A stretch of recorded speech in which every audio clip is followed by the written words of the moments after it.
However, before we go into that, I'm going to cover what I wanted to finish yesterday about the thalathatul quru'. We spoke about that. Um, a woman's menstrual cycle as it relates to her being divorced or going through iddah, right? But here specifically, we're talking about a divorce. So a divorce for a woman, if she gets her mens, how long is her iddah period? Who said 3 months? What was the difference between 3 months and 3 menses? So right now we're going to talk about the mens. If a woman gets her mens, then her iddah period is thalathatul quru'. Al-quru' in the Arabic language, it could mean the time period in which she is pure, meaning not having her mens, or it could mean the time period where she's bleeding. So it can mean purification and bleeding. In the Arabic language, the word quru' means both. It means both. So this is why I'm going to mention to you some of the difference of opinion, and then I'll mention to you the opinion that is more prevalent, one that we are mostly familiar with. So it says the Salaf, or the scholars of the past, they differ bil aqra, the word aqra, wa ma huwa. What is it? Al qura. What does it mean? It says wa ala qawlain. That is two positions. The first one is that it means a tuhur. Tuhur means after a woman is bleeding, she's clean, or I don't want to say clean, but she's pure, meaning she can pray, etc. It says, well, who takes this position? Now, I'm going to explain, like I tried to explain it yesterday. I think the brother was a little bit confused, and so I want to hit on it again and make sure we all understand. If you take the position that it's impure, so first of all, we need to understand what a divorce that's sunnah versus a divorce that is a bid'ah. What is a sunnah divorce? Does anyone know? We spoke about this yesterday. Sheikh, you was here. What's the difference?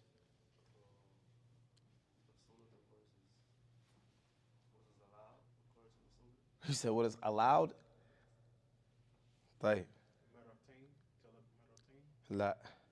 So a divorce that is considered sunnah comprised of two aspects. Number one, the number, and number two, the time. What do you mean by number and time? Number meaning how many divorces, and time meaning when you actually do it. So then, a divorce that is sunnah, is if a woman has her mens, right? Her mens goes off. Once her mens goes off, this time period is called tuhur. It's called tuhur, purification, meaning she can pray, etc. During this time period, you as the husband are not intimate. You do not have sexual relations with your wife during that time. That is the halal time to pronounce divorce upon her. In terms of number of divorces, it should only be one. Do not divorce a woman 3 times in one sitting. This is a bid'ah. This is impermissible. So then, a sunnah divorce is one time after having her mens that you were not intimate with her. So I'll give you an example. Your wife, she has her mens goes off, she's on her mens goes off, and you're intimate with her today, and you divorce her tomorrow. This is considered a divorce that is a bid'ah. This is considered a divorce that is a bid'ah. Is that clear? Huh? Any questions? Right. So then, the scholars of Islam, they differ on two positions. And pay attention. Sisters in the back, please pay attention.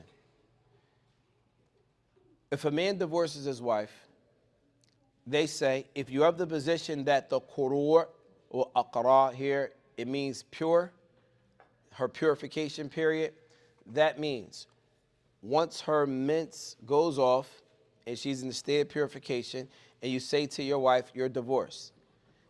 During that period, that counts as the first quru'. During that purification. The other position is that if you divorce her during that time, then it counts once her mens comes on and goes off. That's the first mens. That's the one that's the one people are more familiar with. Okay? I'm going to mention the two positions, who held those positions, and then what's the position that is more popularly or widely known, or the strongest position according to the scholars of the past. So the first one, قال مالك في الموطأ. جزاك الله خير. قال Imam Malik في الموطأ. Muwatta is a book of hadith from Imam Malik.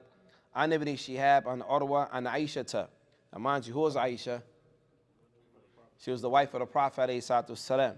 أنها قالت انتقلت حفصة بنت عبد الرحمن ابن أبي بكر حين دخلت في دم من حيدة الثالثة.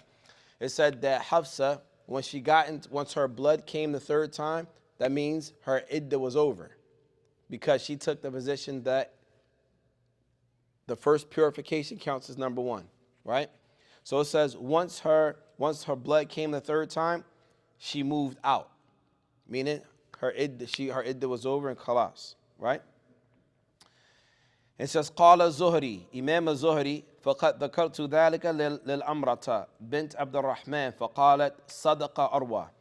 So Imam al-Zuhri, he mentioned that to someone else. He said, yeah, this is what happened. وقد جادلها في ذلك الناس فقالوا إن الله تعالى يقول في كتابه ثلاثة قروء. So some of the ulama or companions during that time, they argued with her about that. They said, that's not correct. Allah says in the Quran, ثلاثة قروء, 3 menstrual cycles, meaning when she bleeds 3 times. That's how they understood it. Aisha radiallahu ta'ala anha, they said this ayah to her. She said, Sadaqtum, you're telling the truth. He says, Atadaluna mal aqra.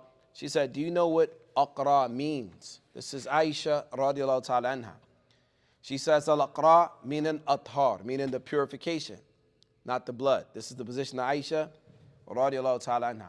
And the reason why I'm mentioning these things to you all is because there was a difference of opinion amongst the companions, but it wasn't a cause for separation and division. This is a big issue here, right?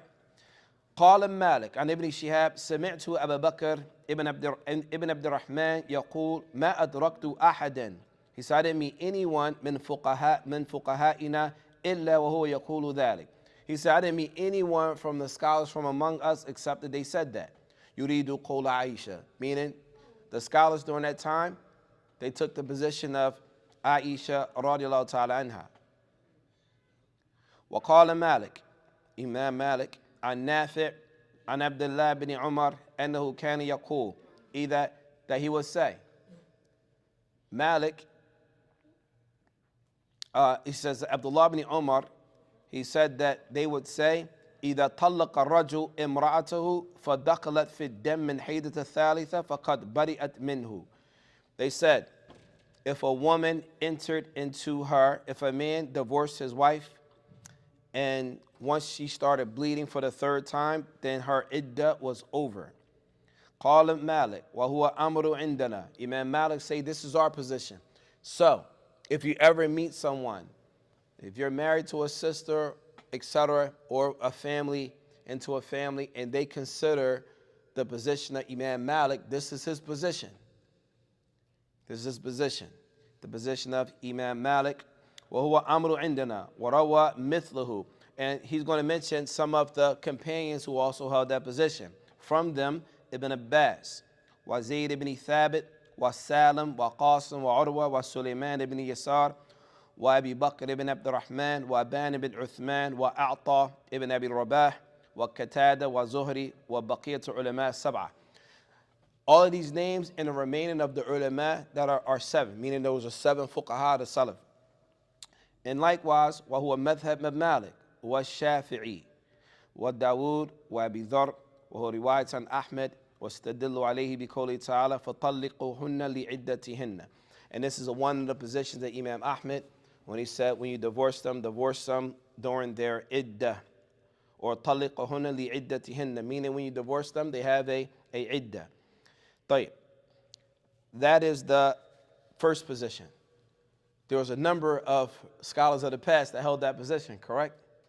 So if you heard that, and this is important, if you heard just that position alone, you'll say, wow, that's it. Aisha radiallahu ta'ala anha, this is the wife of the Prophet alayhi salatu wasalam, right? These are numerous scholars that have passed, Ibn Abbas, etc. That seems like the position, right? Like, there's a second position. It says that the maradu bil aqra, the intent behind al aqra, or thalathatul quru, 3 cycles. It says here it means al hayd, meaning it means the mens. What we mentioned before. And it says al idda hatta tathur min haydat al thalitha. They say that her idda isn't over until she becomes clean after her 3rd mens. And some of them even add wa taghtasil minha, that she must also make a ghusl. So not only is it 3 menstrual cycles, but she must also make a ghusl after she makes after she bleeds the last time. So what does that look like? Let's say, for example, a brother divorces his wife. She's on her 3rd mens, meaning her mens is on. Once her mens stops, she's like, oh, I'm done. I'm out of this. The ulama say, la, you're not going yet until you make a ghusl. Once you make a ghusl, then you have completed that idda period. And this is the position of Imam Ahmed. But we're going to speak about that right now. أقل وقت تصدق فيها المرأة في الانقضاء عدة. And we're not going to mention that part, but we're going to mention who held this position. So this position, وقد نزع الثيابي, rather, وقال عمر لعبد الله بن يعني ابن مسعود ما ترى.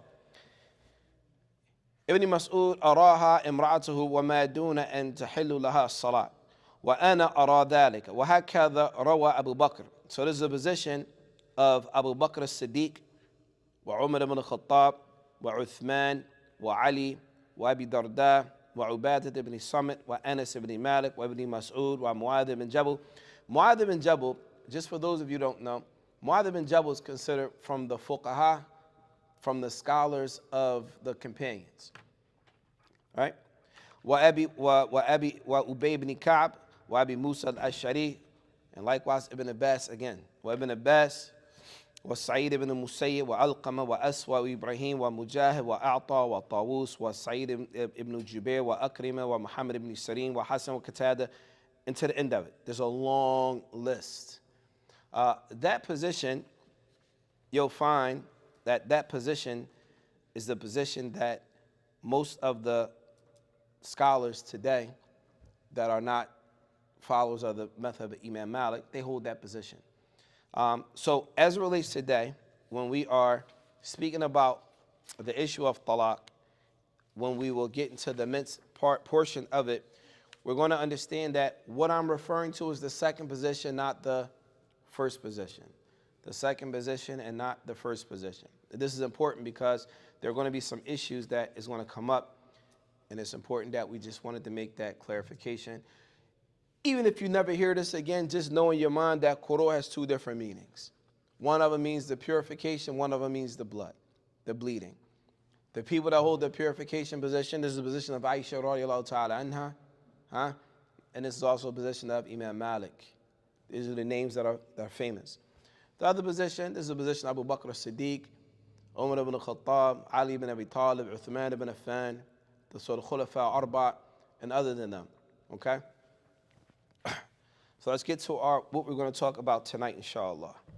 In order for a man to take his wife back after he divorces her, there must be 6 conditions. 6 conditions must be fulfilled. 6 conditions must be fulfilled. Number 1. قال المصنف رحمه الله تعالى من طلق بلا. First thing is من طلق. So then the man must first divorce his wife. Okay? بلا عوض, without an iwad. Meaning, a man can't divorce his wife, say, you're divorced, give me back my dowry. Does that make sense? A man tells his wife she's divorced and give me back my dowry. This is not permissible. All right? So then, a man divorces his wife. He doesn't take back the dowry. He was intimate, meaning he consummated the marriage, or he was alone with her. And he divorces her less than 3 times. less than 3 times. فَلَهُ رَجْعَتُهَا. Then it is for him to take her back fi iddatiha, during her iddah period. Is that clear? Any questions so far? No questions? MashaAllah. طيب. Beloved then, if a man takes his wife back, how does he take his wife back?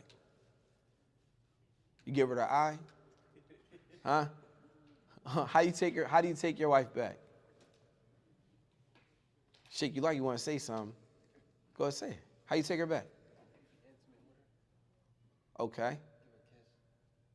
Give her a kiss? So if you give your wife a kiss, that means you took her back? Okay.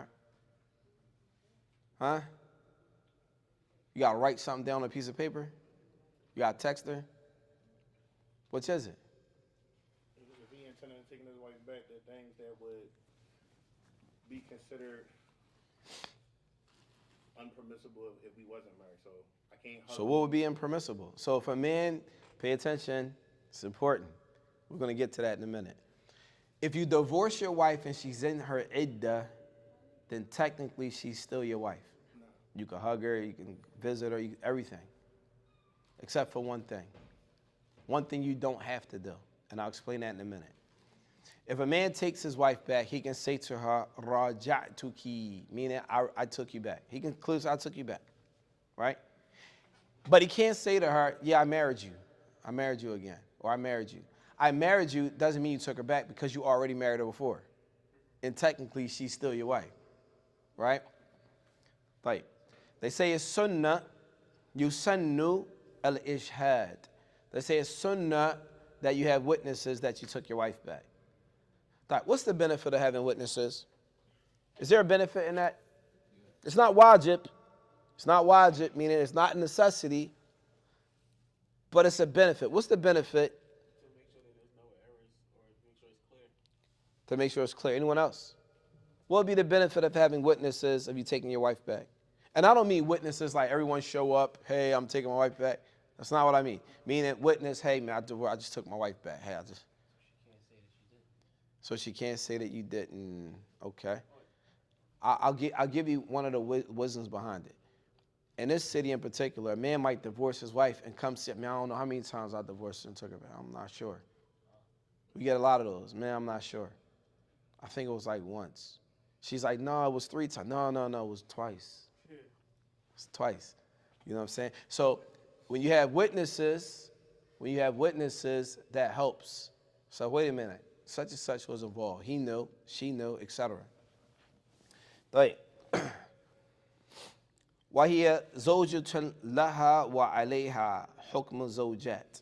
So this next part here is important because a lot of people get it misconstrued. When a man divorces his wife, and it's a talaq raj'iyya, meaning you could take her back, she is still your wife. There's nothing changed. The only thing, what do you think the only thing that change does? The amount of times you got left to pronounce divorce. No. Well, that does change, but that's not what I'm talking about. No, I'm not talking about that. Like, if you divorce your wife and she's in her iddah period, raja'iyya, you do not have to spend nights there. The nights are no longer a requirement. The nights are no longer a requirement. We've had brothers come and says, yeah, I divorced my wife, man, but do I gotta go there? No. You do not have to go there. As it says, وهي زوجة لها وعليها حكم الزوجات لكن لا قسم لها. That he does not have to spend nights with her. وتحصل رجعة أيضا بوطئها. And him taking his wife back, according to, if a man is intimate with his wife, then even if he doesn't intend to take her back, once he's intimate with her, he takes her back. Even though there's a difference of opinion on this.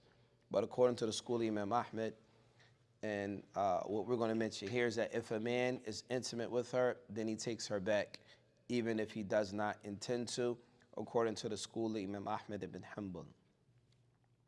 طيب. A man, وَلَا تُصِّحْ مُعَلَّقَةٌ بِشَرْطٍ. So then a man cannot say, I'm going to take you back at the beginning of the month. Once the beginning of the month comes, I'll take you back. You can't do that. If you're going to take her back, you take her back. You don't make a condition, right? طيب. فإذا طهرت من حيدة الثالثة لم تغتسل فله رجعتها. And this is important. And this is relating to what we spoke about in the beginning, where it says, once she becomes pure from her mens and she's doing her third menstrual cycle, and if she doesn't make a ghusl, he can take her back. So let's say, for example, this is her third mens. We're talking about the blood. This is her third mens. Once her mens stops, she calls her, look, this marriage is done. He's like, oh, did you get in the shower? No, not yet. I'm taking you back. He could do that. Now, a man, and I don't know if I mentioned this before. This is the part I left out. A man could take his wife back walau karihat, even if she doesn't want him to take her back. So a sister may say, well, wait a minute. Well, how do I get out the marriage? Then you have other ways of getting out of a marriage. You can ask for a khul'a, or you can get a third party to nullify the marriage or annul it if there are reasons for that. So there's no such thing as trapping a woman in a marriage, where a lot of brothers try to make that attempt. But Islam does not enslave a woman when she's married. If she doesn't want to be there, she can go. And as a man, just for the men, why would you want to be married to a woman that doesn't want to be married to you? That's weird. No, it is. It's weird. Because you got to question the man. What type of man are you? Right? You want to stay married to, you want to keep a woman that doesn't want you. Some brothers say, no, she really do.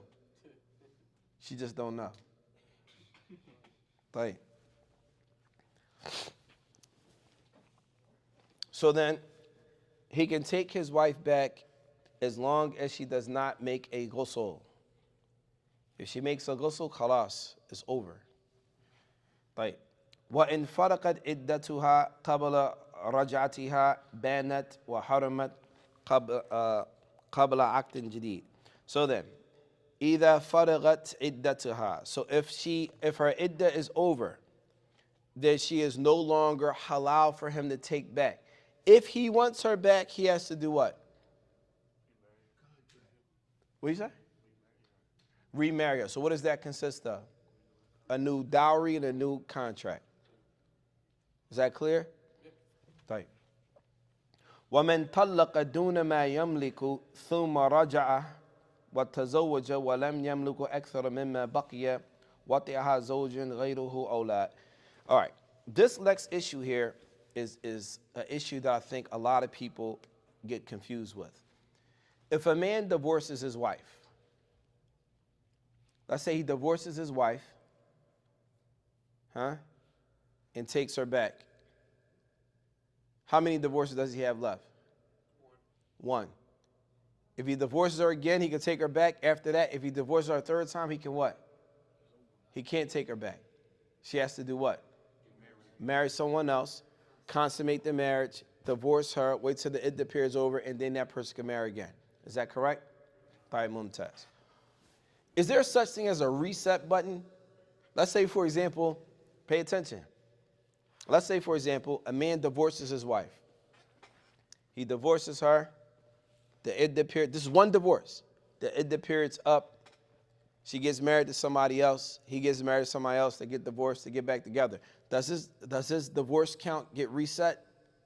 Or do it start from one because they already divorced her before if you want to get married to her again? How does that work? Is my question clear? Who says reset? Raise your hand. There's no reset. There's no reset. It builds on. There's only a reset once he divorces her 3 times. So that means he could divorce her. Listen, I'm going to give you a scenario. He can divorce his wife 1 time. They get a divorce. She marries someone else. They get a divorce. They get married again. He has 2 divorces left. Yes. They get married again. He divorces her again. She marries someone else. They divorce. They get back married again. He has one divorce left. If he divorced her this time, it's over. And the only way he can marry her again is that she has to marry somebody else, consummate the marriage, and then come back. Is that clear? Did I lose anyone? And then reset. I'm sorry? And then reset. It didn't reset. The only time the number resets is when you reach that 3. That's it. There's no reset. Wait a minute, bro. We got married and I married somebody else, she married somebody else. That number, no, it doesn't get reset. According to the school of Imam Ahmed. According to the school of Imam Ahmed, and this is what we're studying, Hanbali fiqh. So you can just keep doing that unlimited times, like there's no limit. No limit to what? Like marry, divorce, marry, divorce, marry, divorce, reset. You feel me? She get married to somebody else constantly, then get married again. Then it reset it, right? Then marry, divorce, marry, divorce, marry, divorce. Then she got like, is it a limit to where it's just like, all right, no, you feel me? No. So it's just, I mean, I don't understand. It's only one, after you divorce her 3 times, then is a reset. yeah, that's what I'm saying. So Yeah, there's no, so if a man marries her, divorces her 3 times, he gets married to somebody else, they consummate, come back, yeah, there's no limit to that. yeah, so you can But I don't know how many men gonna do that, though. like that. If I'm I don't think a lot of men gonna go for that. Yeah, that's crazy. It's possible, right? That's what I'm saying. I don't know. I don't think a lot of men going for that. I'm not. That's what I'm saying. I'm just saying it's a possibility. I mean, it's possible, but not likely. Yeah, I just It's possible, but not probable. So, but I need to make sure that was clear. Yes. Shuf. A khul'a, the ulama differ. A khul'a, some of the ulama consider a khul'a to count like a divorce. And some of them consider a khul'a to be a khul'a, not a divorce. So a person can have as many khul'as as possible. Yeah, but that's a difference of opinion. What's a khul'a? Yeah, I know. I knew that was going to be a question. A khul'a is when a woman asks to be released from a marriage, not from a man. So if a woman wants out of a marriage and you don't want to let her go, she's like, listen, I will give you back the money you gave me. Because in order to get married, you have to pay money. So let's say you paid $1,000 to marry the sister. She says, I want out of this marriage, take your $1,000 back. You say, all right, fine, you can go. That's called a khul'a. During a khul'a, she also has an iddah period. Same thing. The iddah period for a khul'a is 3 menstrual cycles. This is the majority position. Even though what's prominent in this town is 1. All right? But the majority position is that it's 3 menstrual cycles, even for a khul'a. And we'll talk about that in detail when we go to the chapter of al-iddah. We have a whole chapter dealing with al-iddah. طيب. وإن ادعت انقضاء عدتها في زمن يمكن انقضاؤها فيه أو بوضع حمل ممكن أنكره فقولها. So let's say, for example, if a woman says, let's say the man, he divorces her, and she says, all right, my iddah's up, I'm free. It said that it has to be a time period where that's a possibility. For example, you can't divorce her today, and then in 2 weeks, she's like, yeah, my iddah's over. Why is that? What's the shortest amount of time for one menstrual period? Huh? No, you shake. Not iddah, I'm sorry, the menses. What's the shortest amount of time for a mens? Ya shabab. Nobody studied hayd here? No? It's the hayd, the mens. The chapter of the mens. Huh? Listen, let me tell you. Yeah, it's a whole chapter. Let me explain something to y'all. One of the Mashaykh told us. Now pay attention to this, brothers. Sheikh Muhammad Harbi, he told us this maybe 15 years ago. He said, listen, make sure y'all study the chapter of the mens. We was like, why do you want to study that? He said, why? Because you're going to have daughters and wives. You want them to ask other men? You want your wife asking another man talking about her blood? And your daughter's going to another man talking about that? As a man, how would you feel? You sitting in the office here, your wife like, yeah, my mens comes like this. You sitting there looking like, you Saudi. You Saudi. As a man, you like, Dad, that's messed up. Hold up. We can come back later, babe. We ain't got to explain all that. We'll come back later.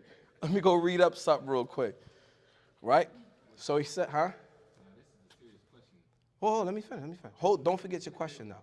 Right? So then, the shortest amount of time for a mens for a woman is 1 day and 1 night. 1 day and 1 night. So a woman can have her mens for 1 day. And the shortest distance between menses is 13 days. So then, based on those numbers, a woman cannot come back to you in 2 weeks and say, my idda's up. I bled 3 times, it's over. That's not going to be acceptable. Did that make sense? This is for the man to understand this. If you don't, you got to know this stuff, right? For the brothers that have daughters. How many brothers have daughters? MashaAllah. You need to understand the chapter of mens. What happens when your daughter start praying? You just assume her mother knows? Huh? Yeah, Mashai. Huh? So when your daughter gets her mens, you just, oh, her mom knows. I'm not going to talk about it. You wonder like, Dad, why she ain't praying? Huh? It's a whole process, especially for a young woman that just gets her mens. There's a certain way to deal with that. Anyway, that should be an incentive to want to study. That should be an incentive to want to study and learn the deen. Right. So the next part.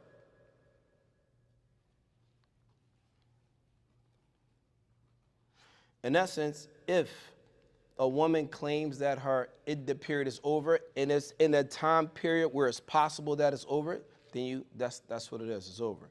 But if it happens in a time period that is not likely, then it's not accepted. Did that make sense? Right. Question. Yes. So, being as though the 13 days, so we're saying essentially the shortest amount of time that somebody could be out of iddah due to the number is 39 days. No. We'll talk about that later. We're not getting to that right now because then that's going to take this conversation all the way over here and then we're not going to finish. What was your question? Oh, I was just going to say, you said that the person you were studying under, right, he said you have to study the book of menses. Yeah, the chapter of menses. Yeah, because you don't want another man and all that. But I was saying, like, you said it was about 10, 15 years ago, but I was saying, like, did they have Google back then? You know what I'm saying? Like, that's why I said it's a serious question. Because you could just look it up. You know what I'm saying? No. I'm glad he said that. MashaAllah, the young brother, he said, he said this 15 years ago. Then y'all had Google back then? Did y'all have Google 10, 15 years ago? Because we could just Google it. The problem with Sheikh Google is that you don't know what you're reading. Here's the problem. You can go to Google, but you don't even know if the source material you're reading is right. Let me tell you the mistake most people make. A person will go to Google and you'll find a hadith. The hadith says this. And that's all you have. Masail or issues in the deen is more than one hadith. You might have 3 different hadith and they all say 3 different things with ayat that look like they're all different. Your job as a jurist is to compile the information, put it together, and extract the ruling. But before you extract the ruling, your own ruling, if you're of that caliber, you have to find out what the scholars of the past said about it. You can't come up with a verdict on an issue unless you understand what the people who preceded you said. That's part of academia, even in secular studies. You can't, for example, if you were a lawyer, before you come up with if you're a judge, let's say you're a judge, before you're a judge and give a verdict, you want to read case studies first. This happened in this year. This happened. You're not going to just come with your own saying on an issue without reading case studies. The same thing in Islam. You're not going to just come and give a verdict without looking to see what the other jurists said about it. All right? So it's not just a quick Google search. You might read, yes, such and such said this. And you tell your wife this, and then you say, well, I found this. Well, which is correct? You see? This is the problem with Sheikh Google. So is it a difference between an Islamic type of thing about misses and just a general scientific? Heck yeah, you Sheikh. Absolutely. Okay. So the significance Islamically is predicated on the salat. Okay. Oh, I see. Okay. You understand? All right, got you. You understand? So then if you don't know how the mens work, your daughter or your wife she might be bleeding right now about your mens on, but this might not be blood from the mints. This could be blood from istihada, like she has another type of bleeding, right? Some women bleed all the time. So you think, oh, my wife, man, she never prays. She's been bleeding for 2 months. Dang, she'll never pray. In reality, and there's a whole thing about that, if she bleeds that much, some of the blood is minced blood and some of the blood is not minced blood. You have to distinguish between the two. And there's a way of doing it. There's a process to identify which blood is minced blood versus which blood is not. That's important. Sheikh Google's not going to give you that. It might, but then you might get confused because you might not understand what you're reading. Yeah? So you don't want to, the thing is, you don't want to base studying Islam on Sheikh Google. Yeah, no, I wasn't saying that. No, because you said Google. You said, oh, I can just Google it. Because what you How old are you? said is 18. Yeah, y'all Google everything. You said, That's why y'all don't read. Y'all don't even read books. You Google a book. I ain't gonna lie, but look, that's because you said what is the shortest, Time period. yeah, so I was Okay, you might be able to Google that, but it might be a difference of opinion on it. I was saying, is it a different So let me ask you this. Let's say you Googled it and you find that one person says the shortest time period is 3 days and 3 nights. Another one says 1 day and 1 night. How would you know which one is correct? right, yeah. I'm asking you, how would you know? Just pick one. See, that's the problem. If you read something like that and there's 2 different positions, before you look and figure out which one is correct, you have to study the issue academically. What did the people before you say? What did they say? That's in everything, ya Ikhwan.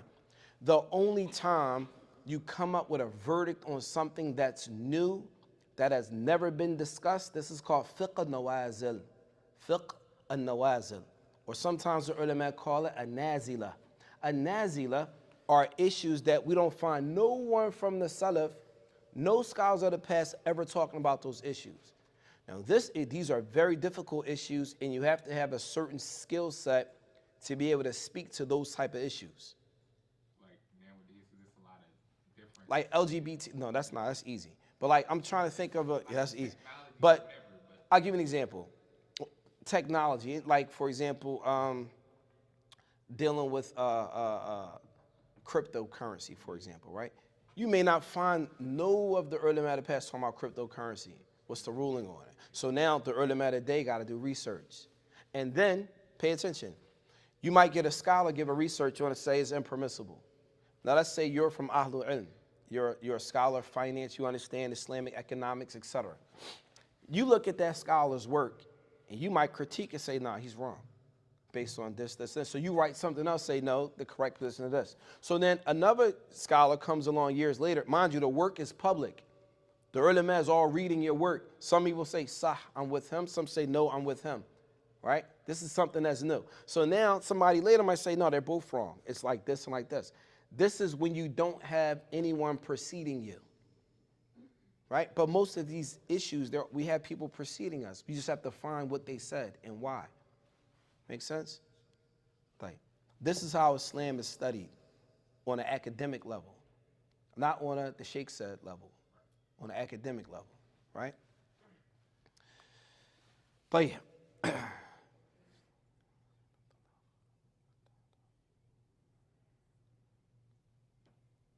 But all right, the next part, and we already discussed that. If a man divorces his wife 3 times, then he cannot marry her again until she marries and consummates the marriage with another man.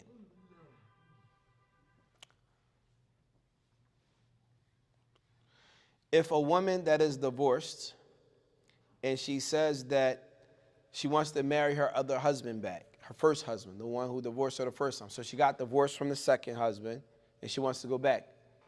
Meaning the first husband divorced her 3 times and she wants to come back to the first husband. So she got married, not with the intention of marrying, consummating to go back, but she got married and it didn't work out. She got a divorce. Now, she wants to go back to her first husband, right? It says, فَلَهُ نِكَاحُهَا إِن صَدَقَ وَأَمْكَنَ. The first husband can marry her again, but he has to believe her saying that her iddah is over. Did that make sense? All right, so he will not be able to marry her either until her iddah is over from the second marriage.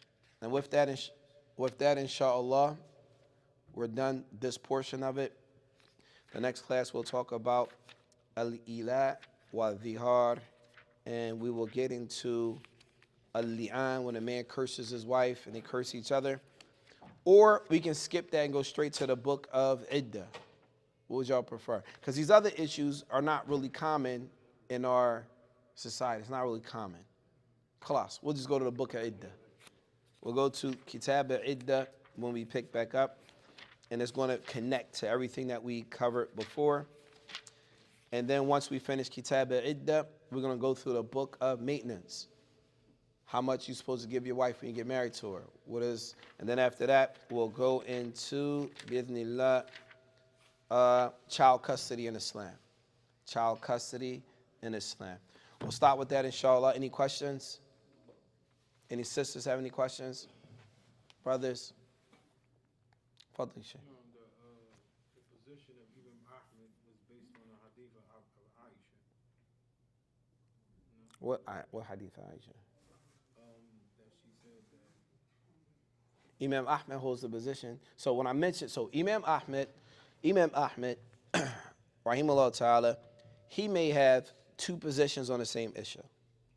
He may have two positions on the same issue. There was a statement of his that agreed with Aisha, radiallahu ta'ala anha, but then the madhab, meaning he has two positions. So his other position, the people that study his school of jurisprudence said that was the strongest position from his school. That was the strongest position from his school.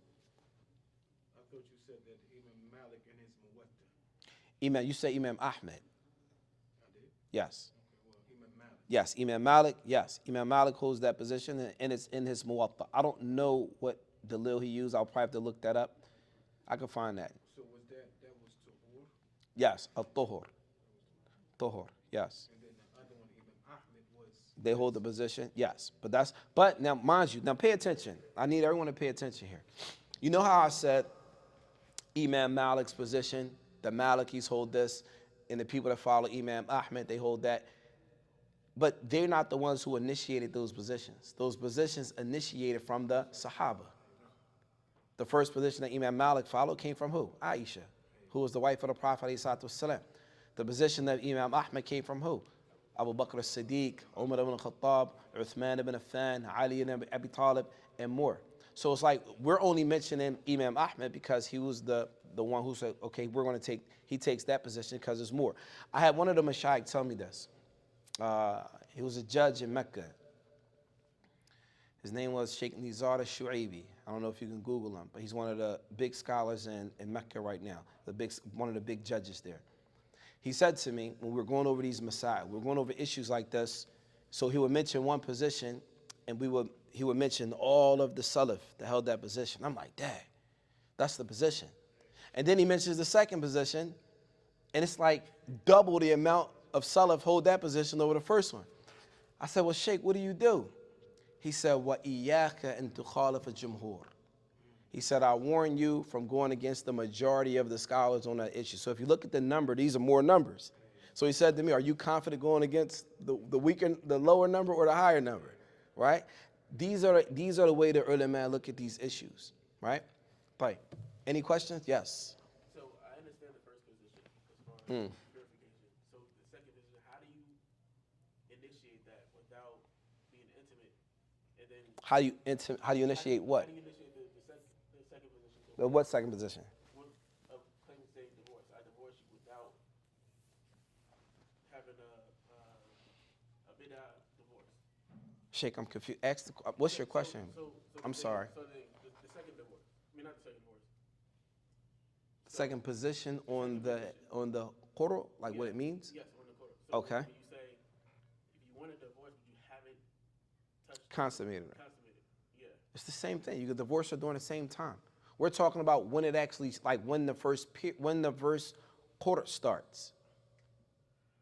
If we say that Thalathul Qur'an, if we say that that's the purification, that means when you divorce her during that purification right there counts as number one. Let's say if you take the second position, you're still going to divorce her during the same time, but it don't count as one until her menses come on and go off again. That counts as one. So the second one is delayed, and the first one is put forward. Yes. Okay, so I didn't state correctly. Okay, so the man At all? At all. Not all. Like she got up her menses, then he just says, I divorce you. Once he gets off her menses and she takes a ghusl, he can divorce her right then and there. Okay. So what is the time frame between him saying I can divorce you without being intimate? Like you take He can, listen, 2 days. listen. I just use an example for 2 days. Right. Her mens could go off and he could wait a whole month. Anytime he divorces her, it has to be during a period in which he was not intimate with her. So let's say, for example, let's say a man wasn't intimate with his wife for 2 months. Her mens came on, it went off, she's pure. Her mens comes on, goes off, he doesn't touch her, and then right before her mens comes on again, he says you're divorced. Chat is permissible. Okay? You still look confused. Because the whole thing is not to say have your pick and eat it. When is it not permissible? When it's not, okay, do not divorce her during her mens. Yes. Do not divorce her after you're intimate with her. Unless they're between you're intimate with her mens comes on and goes off. For example, you're intimate with your wife today, and you divorce her 2 weeks later without her mens coming on. That's a bid'ah. That's what I was trying to say.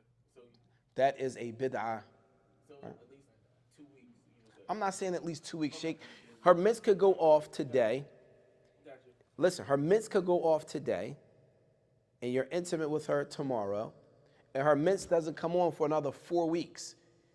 On the 4th week before her mens come on, you could be intimate with her. You can't divorce her until her mens comes on and goes off again. That's the point. Did that make sense? Whenever you divorce her, it has to be between 2 menstrual periods that you were not intimate with her. That's it. That's the principle. Between 2 menstrual periods that you were not intimate with her, meaning you did not have intercourse with her. Right. And the other bid'ah one is that you can't. So bid'ah is 2 types. When we talk about bid'ah divorce, there's 2 kinds. Number 1, the number, and number 2, the time. So the first, what do I mean by number? You can't sit with your wife today and say you're divorced, you're divorced, you're divorced 3 times in one sitting. This is a bid'ah. Does it count? Yes. Some ulama say it counts as 3 divorces in one sitting. She's out of there. That's it. Even though it's a bid'ah, so now you're sinful, but it counts. If you're intimate with your wife, you divorce her after you were intimate with her today and divorce her tomorrow, this is a bid'ah. It counts. And then the ulama say, and you should take her back and wait till her menses go off and divorce her again. So they're saying basically you should add 2 to that. Add 1 on top of that.